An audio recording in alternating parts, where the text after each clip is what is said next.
Hi, everyone. Welcome to the 16th episode of Dose of Derm, a dermatology guide for medical students. My name is Emma Holjak.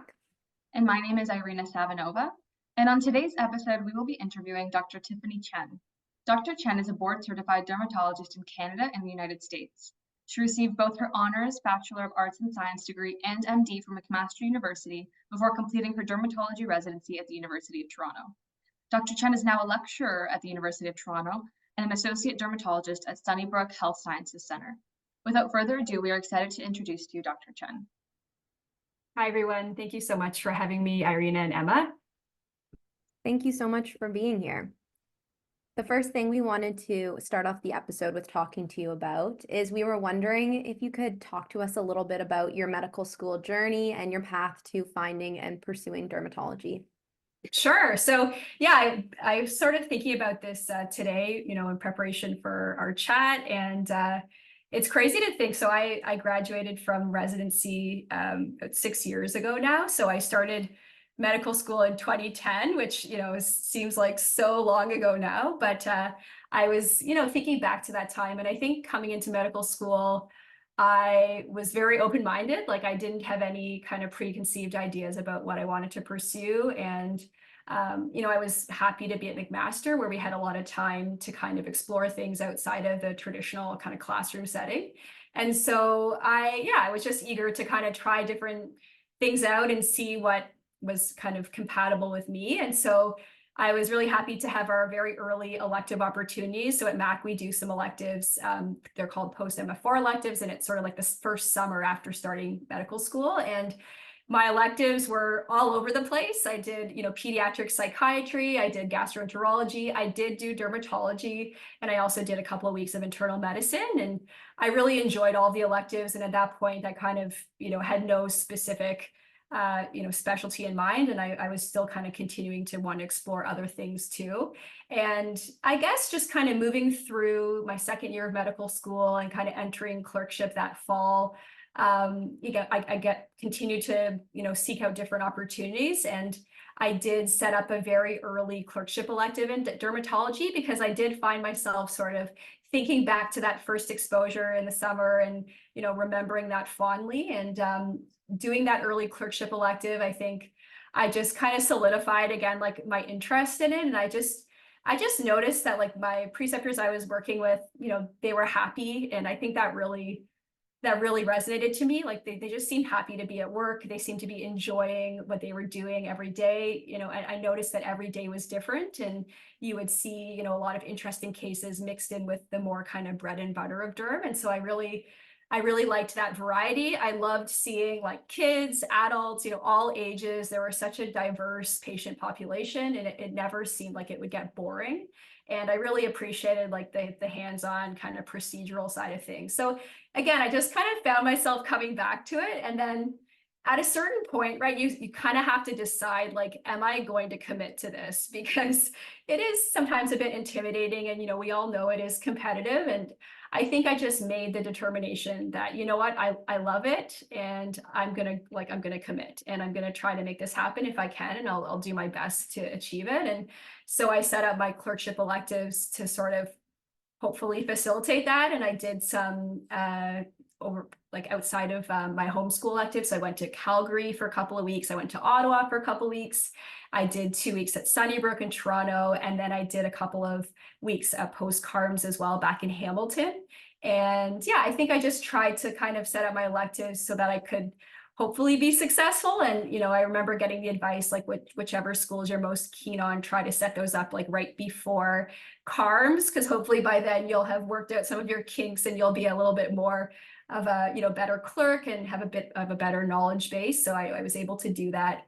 But at the same time, I did a lot of internal medicine because I thought, I knew that internal medicine would just make me a good clerk, and you learn a lot on your internal medicine blocks. And so for me, that was really important too. And there's so much overlap, as you know, with derm and internal medicine. So yeah, that's kind of how I ended up kind of deciding on derm. And yeah, from there, obviously, that kind of led into CARMS, and that whole process is a blur. It still is, like, thinking back, I'm just like, oh my gosh, because you're flying all over, you're doing interviews. I also applied to some other specialties. So I was just, trying to do my best and just be myself. And yeah, I feel so fortunate now at the end of that whole process that I was able to get into dermatology.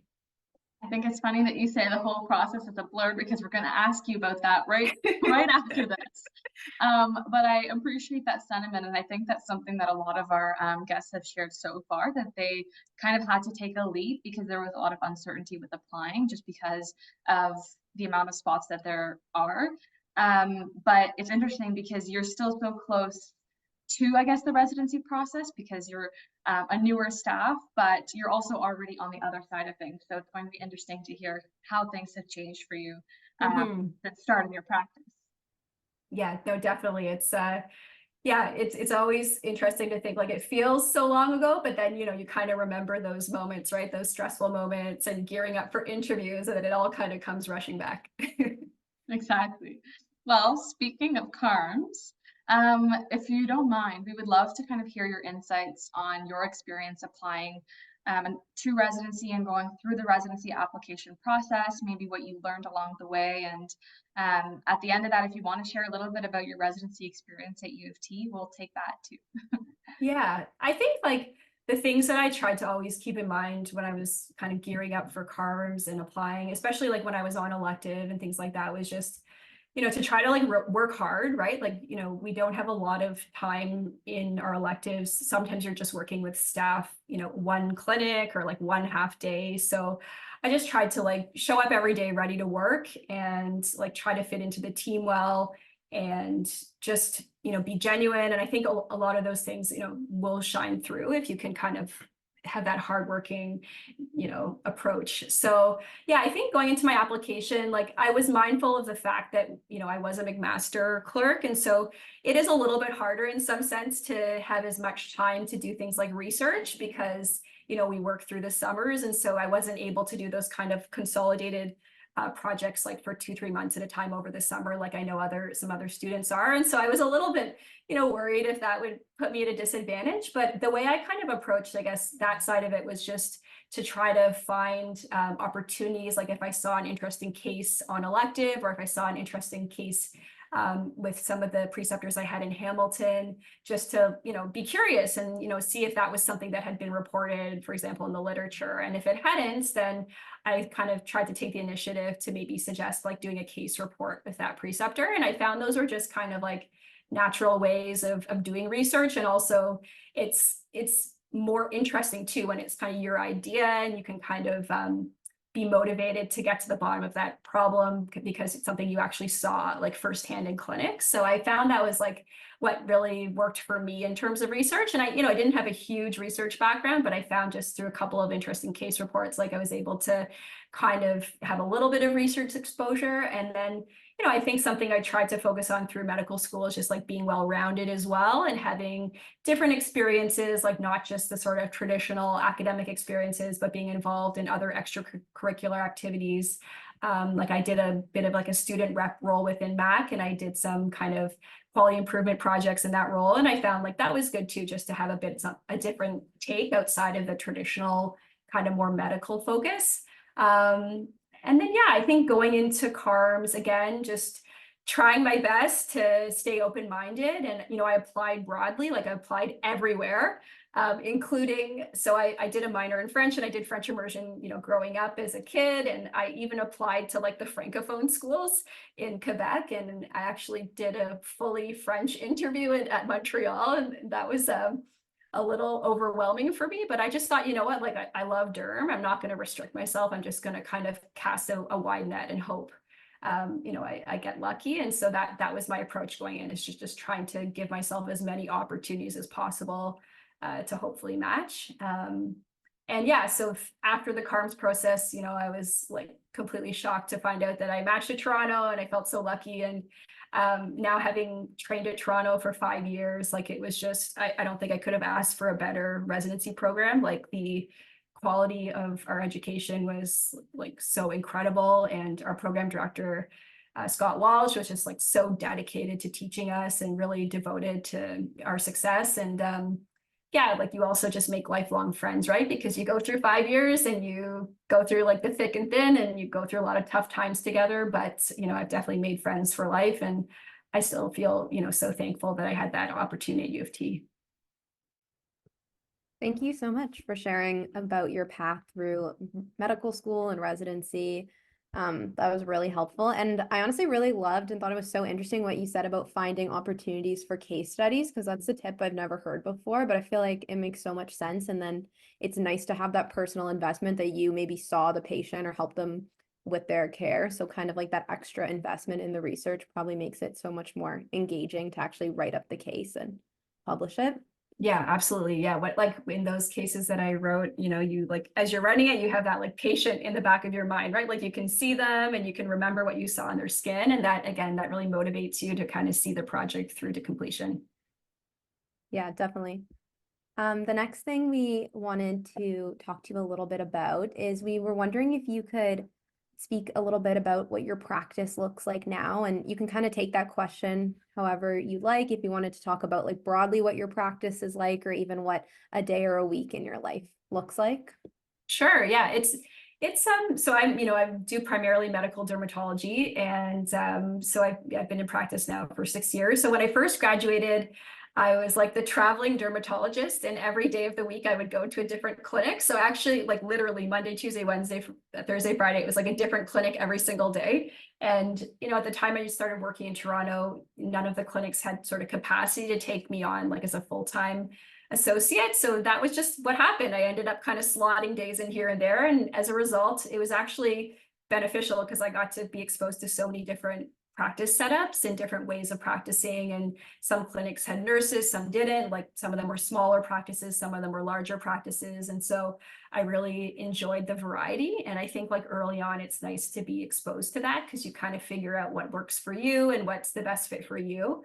And then in the last few years, I've moved a little bit outside of Toronto now, just west of the city. And so I work in 2 different clinics in the Burlington and Oakville area, doing primarily medical dermatology. And I also still work at Sunnybrook, and I'm there a few times a month as well. So I get to work with residents and medical students there. And then in my Oakville clinic, I also get to work with residents as well. So yeah, I have some kind of ongoing teaching that I do, but a lot of it is just, patient care, busy clinics. I know you probably know, like dermatology is very fast paced. We see a lot of patients because, again, there aren't enough of us. So it is a very busy day. And at the end of each day, you're kind of really tired. But at the same time, the patients are always, there's always something challenging every day. There's something new, I would say, most days. And there's always those few interesting cases at the end of each clinic as well that kind of stand out. And then beyond kind of like the clinical work, I would say what I've really like grown to love with dermatology is just sort of like the collegiality and the collaborative programs that we have. So in a given week, I'll often be doing things like journal clubs with some of my colleagues, like small group sessions where we take turns kind of presenting on interesting cases or new kind of updates in our field. I like speaking with primary care practitioners too, like with family physicians, with other specialists like rheumatologists, gastroenterologists. So we do a lot of kind of cross collaborative programs with them.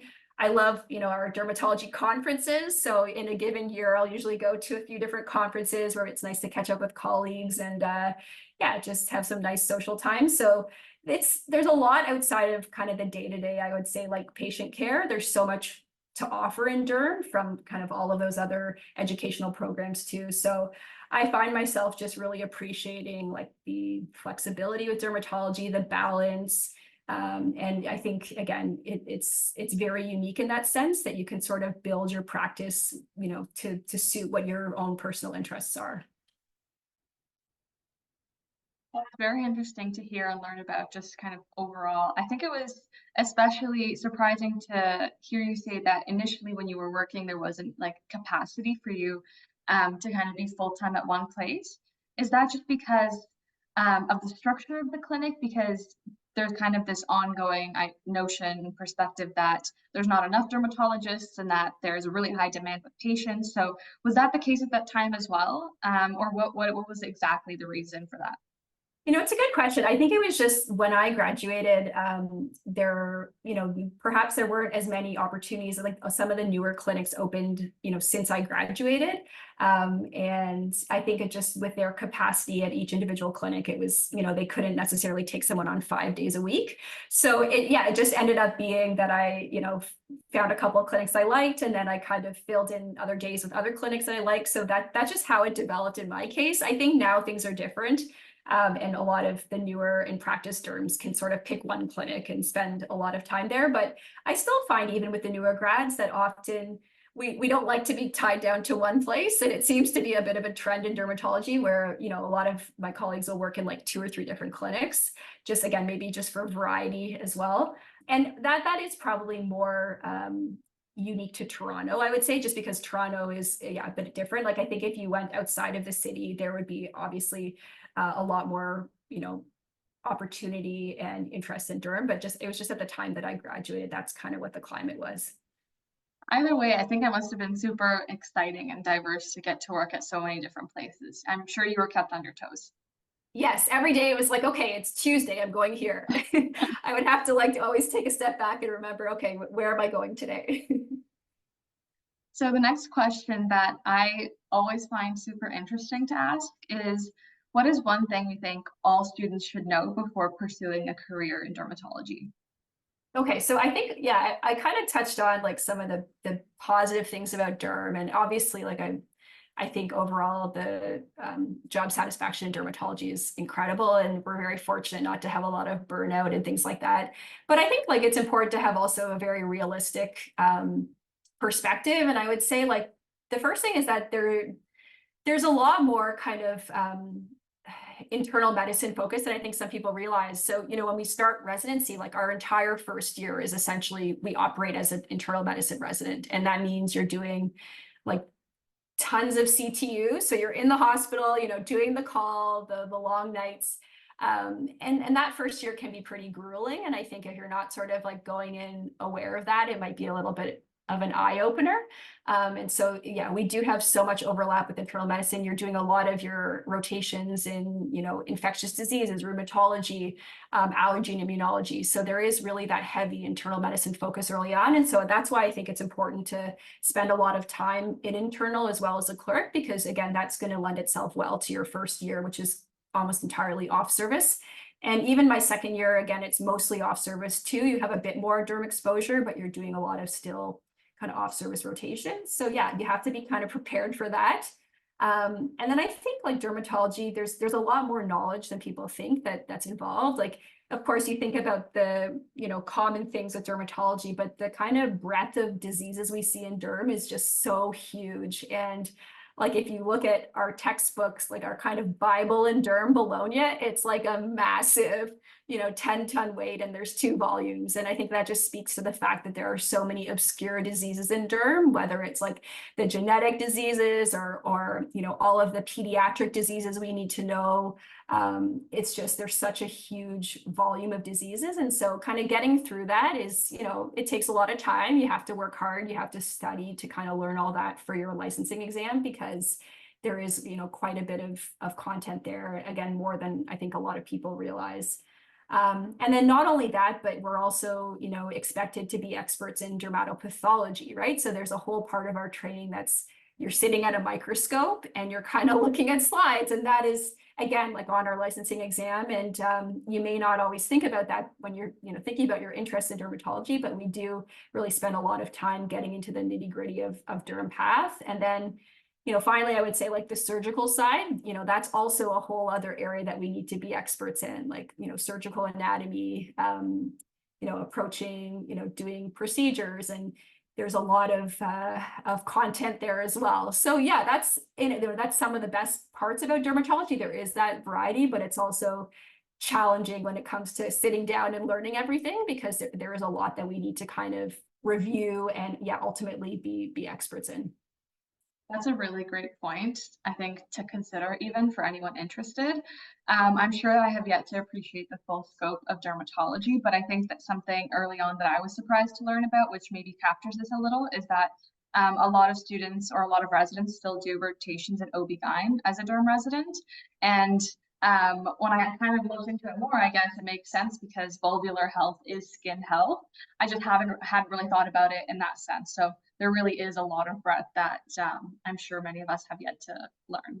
Oh yeah. And even now in practice, like, I'm constantly learning new things every day. And it's like stuff that I, hadn't heard of before that I have to look up. And there are those like really obscure cases where, yeah, it's just, there may only be 10 patients in the world who have it. And yet, you have to learn it. So there's always new things to learn.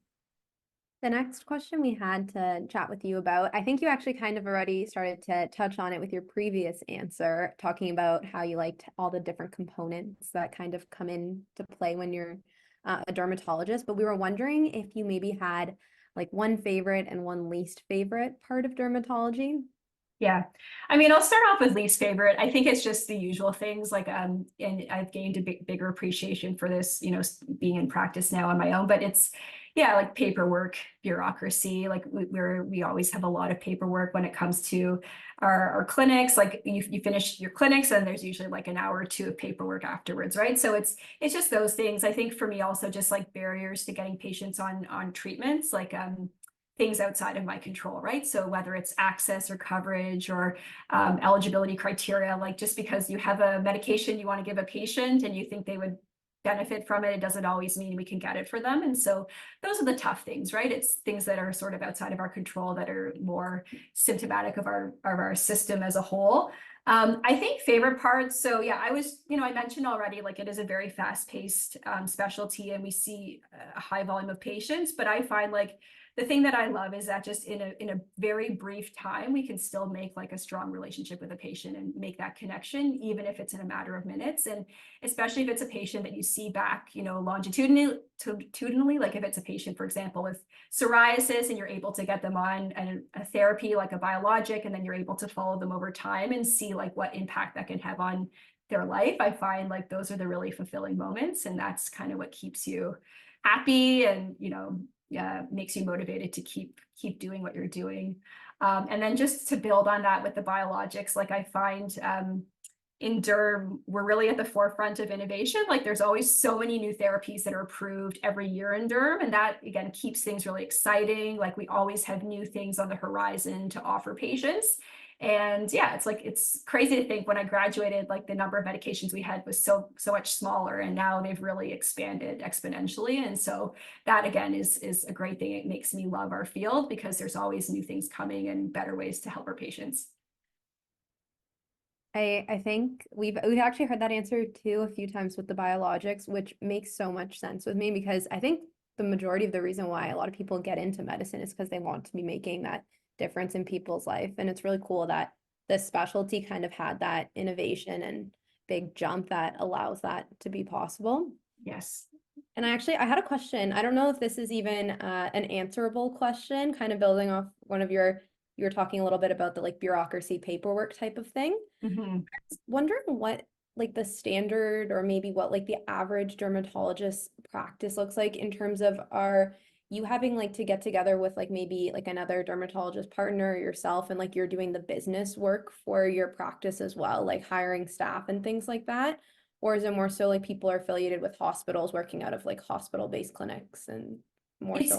I would say it's mostly the former actually. Like a lot of dermatologists do end up starting their own business. Basically, like they are entrepreneurs in that sense. They start a clinic from scratch. And so you end up doing a lot of the, practice management, human resources yourself. And that is, of course, a whole new learning curve because that's something we're not taught in residency, right? So you have to kind of figure out how to hire people and how to interview people for your practice. And, if things aren't going well, you have to deal with that too, right? So it's a whole other layer of responsibility.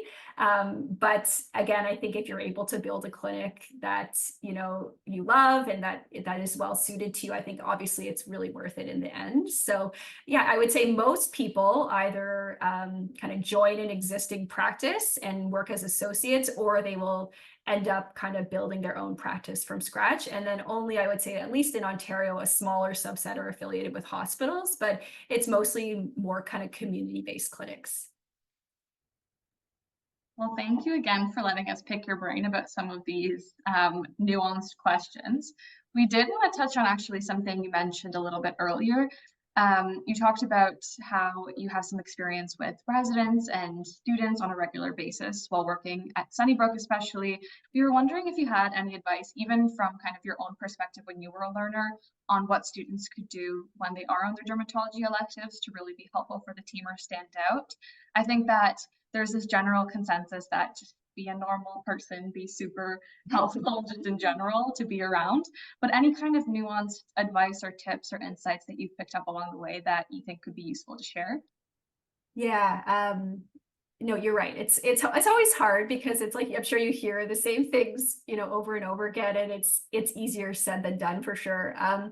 Like what I found useful for myself was finding a couple of people that were almost like mentors for me. So when I was, training in Hamilton, I was very lucky to be connected with Dr. Vender early on. And I know you had him as a guest on your podcast before, and I worked with him early on, and then I was able to kind of go back and work with him a little bit later in clerkship. And I think that was nice, for myself because I was able to continue learning from him. And then I think it was also nice because he saw that, I was getting a little bit more comfortable in the derm clinic and knew my way around a little bit better. And so he could sort of see me over like a longitudinal period. And I think that was really useful. And even just like when I was post call certain days, or if I was on emerge and I had a bit more flexibility in my schedule, I would just kind of reach out to him and see if I could stop by and kind of work with him for half a day or a day. So I found like just finding those opportunities to work with like a mentor over a long period of time, those things really helped me.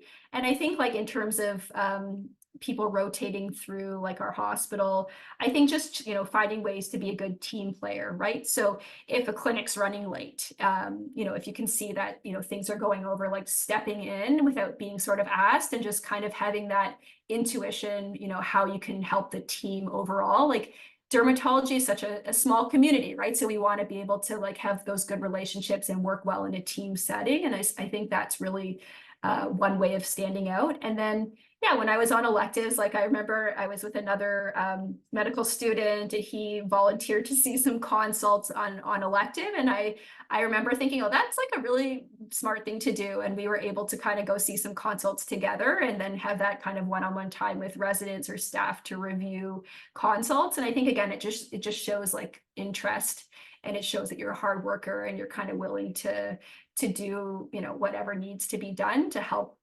the team. And then finally, I would say also kind of coming back to like reading the room and having that intuition. I think also just like knowing the appropriate times to ask questions, right? Because we are busy and sometimes, it's not always very helpful to ask a question like right in the middle of seeing a patient or in a busy clinic or in front of a patient, right? So kind of having that sense of, okay, this is a good time to ask a question. This might not be the best time to ask a question. And I think, again, that just helps clinic flow and the team overall too. But yeah, a lot of it is just, trying to be genuine, trying to be yourself, and kind of sensing what you can do to help the team. That is all really great advice. Thank you. And then before we go into our final segment, which is kind of when we ask our rapid fire get to know you questions, we wanted to kind of end on one of our final questions that we usually ask. And it's if you have any last piece of advice for our learners or anyone currently pursuing this path. It could be broadly about anything like dermatology related, like medical school related, just any final words to leave us with before our next segment. Yeah, I think I kind of talked about this like in my first answer, but just try not to get too intimidated. Like, I think it's, again, you can get caught up on the competitiveness of the specialty and you sort of might want to doubt yourself, right? But I think it's just like you can only control what you can control. And so I think, again, like try to just focus on being well-rounded, like having different experiences, again, trying to like go to different schools and don't sort of put all your eggs in one basket, I would say. And again, like when I applied everywhere, and I also applied to some other specialties because I did have interest in other specialties too. And so I think it's just good to always like keep an open mind and yeah, not kind of be too married to one specific outcome. And then even, outside of, I would say, dermatology, like we have so many colleagues who, are family physicians or who are pediatricians, and then who are able to have that focus on dermatology or interest in dermatology and build that into their kind of clinical practice. And so there are so many ways of having that exposure to derm, even outside of like dermatology itself.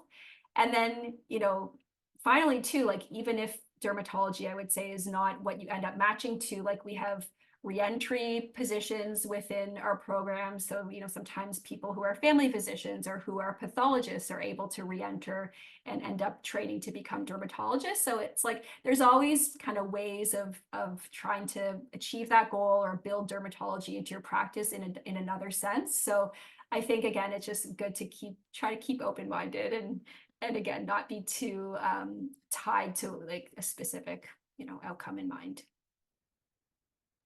I think that's great final advice to leave us with, kind of hearing about all of those different paths or way you can incorporate at least skin and dermatology into all these different specialties. So the way we like to end off our episode is we like to ask our guests some rapid fire questions that allow our viewers and listeners to get to know you a little bit outside of medicine. And the first question we wanted to ask you is just if you had a favorite like tradition, either holiday or otherwise, with like family or friends that you wanted to share.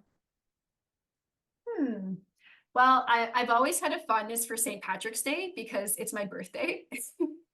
So growing up, I would always have like green themed parties, and in university we would go to have like the green beer. And so yeah, I think like St. Patrick's Day has always been like a fun day of the year for me, and usually it's like the start of the warmer weather. Things are like a little bit more sunny out. So yeah, that's always like my favorite little holiday. I definitely was not expecting you to say St. Patrick's Day. It doesn't get enough recognition, but it's yeah. The underdog, and I appreciate that someone is acknowledging it more. I mean, it probably helps that it is your birthday. Yes. So happy belated birthday, by the way. Thank you. But I like that answer. It's unique.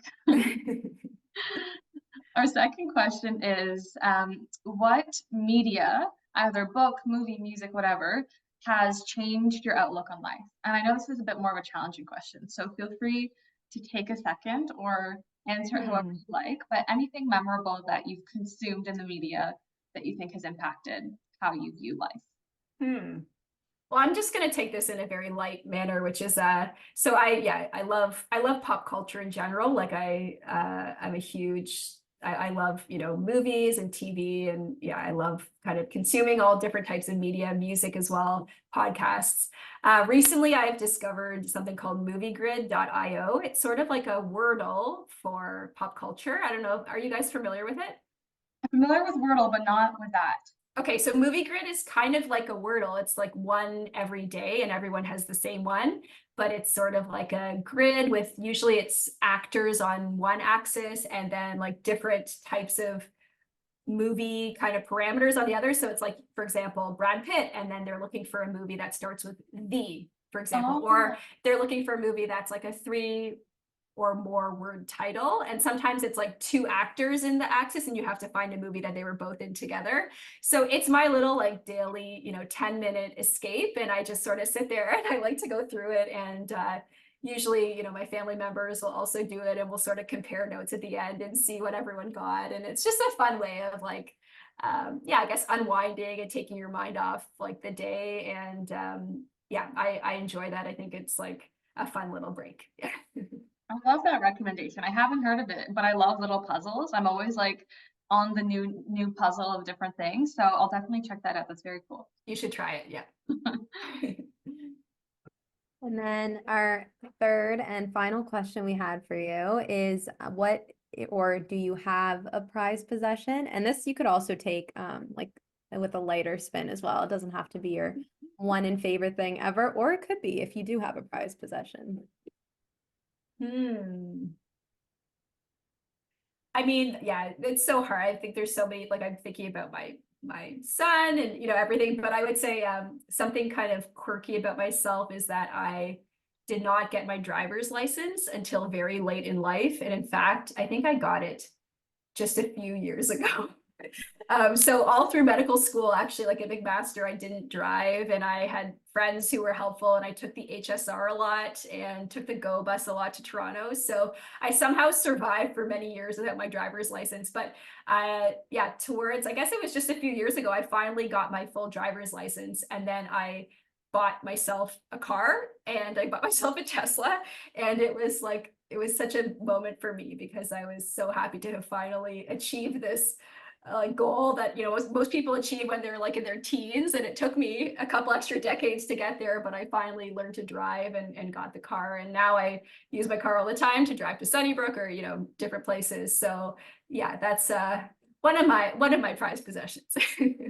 I think that navigating med school at McMaster without a car alone deserved you that Tesla, right? From the I don't know what I was thinking. I don't know how I survived, but it's kind of a funny story and a funny memory, and it forced me to learn all the public transportation very well. So I think you just thought that, hey, med school is not challenging enough. What else can we do? throw another wrench into things. Yeah. I love that. That's super, super unique for sure. But I feel like that might happen. I think there's people in my class who don't have their license, and you know what? I think it's more eco-friendly. And you have a Tesla anyway, so I guess you've kept up that track. That's true. Yeah. So on that note, we wanted to say a huge thank you to you, Dr. Chen, for taking the time to speak with us. And we really appreciate hearing all your thoughts and insights on all the questions we asked today. To all our listeners, thank you so much for listening. If you want to keep up with our podcast, offer any feedback, or know when we post our next episode, you can follow us on Instagram and Twitter at Skin Curriculum, or visit our website at www.skincurriculum.com. Otherwise, we hope you enjoyed this episode of Dose of Derm, and we hope you all take care.